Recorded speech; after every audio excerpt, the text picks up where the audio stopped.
दोस्तों दिल थाम कर बैठिए क्योंकि हम आ गए। हम आपको सुनाने वाले हैं प्रेत विद्या की एक ऐसी अनोखी कहानी जिसको सुनने से रोंगटे खड़े हो जाते हैं। अपने शर्मीले स्वभाव की वजह से कभी मेरे ज़्यादा दोस्त नहीं बने। अकेलापन से मुझे प्यार हो चला था, पर मेरी यही आदत मुझे इतनी भारी पड़ जाएगी यह तो मैंने सपने में भी नहीं सोचा था।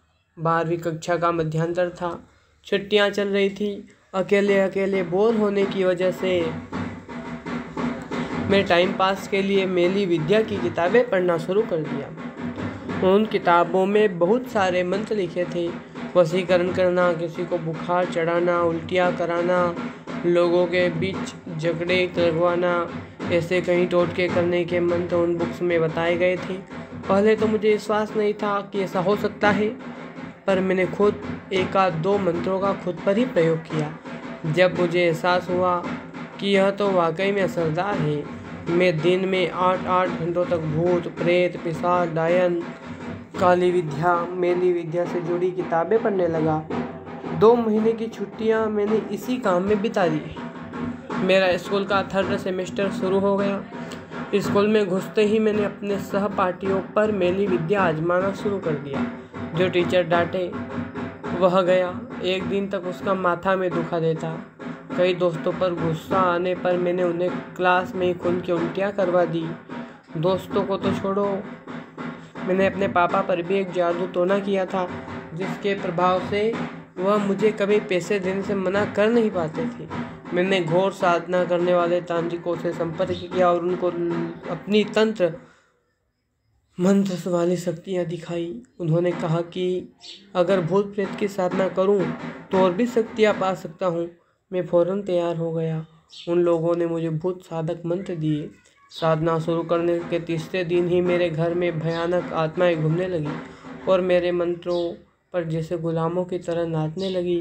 मैंने एक दिन अपने पड़ोस में रहने वाली लड़की को मेली विद्या से प्रेत से टकरा दिया, क्योंकि वह लड़की मुझे भाव नहीं देती थी। मेरी यह नादानी मुझे बहुत भारी पड़ गई, क्योंकि वह प्रेत मेरे बुलाने से वापस नहीं लौटा। उसने उस लड़की के शरीर में वास कर लिया। मैं यह तो नहीं चाहता था कि सिर्फ उसे सबक सिखाना चाहता था, पर अब मामला गंभीर हो चला था। वह प्रेत उस लड़की का खून चूसने लगा। वह पूरी पागल सी होने लगी थी। रात रात भर वह चिल्लाती रहती, रोती रहती। उससे भयानक चीखें। अब मेरा दिल दहलने लगा। मुझे खुद से घिन आने लगी थी। समझ नहीं आ रही था कि क्या करूं, किससे मदद मांगूं कि उस बेचारी लड़की की हालत ठीक हो सके। फिर मुझे ख्याल आया कि उन अघोरियों के पास जाता हूं, शायद वहां से कुछ रास्ता निकल आए। उन अघोरियों ने जो कहा वह सुनकर मेरी सांसें अटक गई और मेरे हाथ पांव कांपने लगे। उन्होंने कहा कि इसका इलाज हो सकता है, पर अब वह प्रेत उस लड़की का खून और मांस चख चुका है। वह प्रेत अब छाया नहीं रहा। उसे वहाँ से निकाल कर किसी और के शरीर में जगह देनी होगी, और वह कोई यह तो तुम हो सकते हो या फिर तुम्हारे घर का कोई व्यक्ति, क्योंकि प्रेत जिद्दी होते हैं। वो अपना मनपसंद शरीर तभी छोड़ते हैं जब उसे भेजने वाला या उसका कोई सगा अपने शरीर में उसे जगह दे।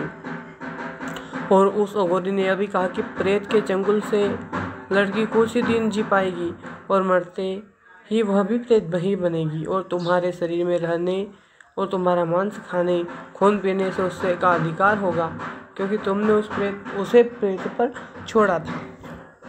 अपने पाप मुझे अब इस कदर डरा रहे थे कि मैं पागल सा होने लगा था।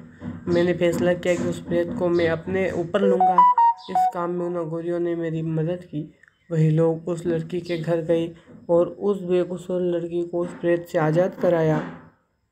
आज मैं फिर अकेला हूँ, कभी कभी बीमार भी रहता हूँ, पढ़ाई छोड़ दी है, खुद से नफरत है चली है। वह प्रेत मेरे अंदर रह रहा है। इस बात से मुझे डर तो लगता है, पता नहीं कब वो अपना प्रभाव दिखाना शुरू कर देगा।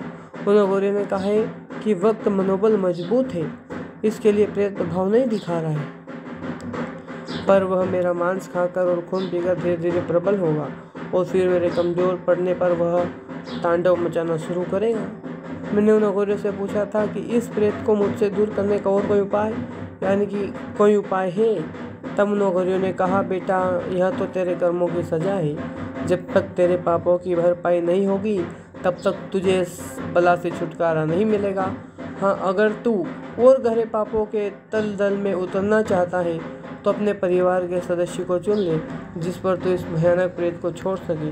मैंने निश्चय किया है कि अब अच्छाई के रास्ते पर चलूँगा, किसी पर नहीं छोड़ूंगा, मेरे ऊपर लूँगा। और बाद में मैं भी मुक्त हो गया, उस प्रेत को मैंने भगा दिया।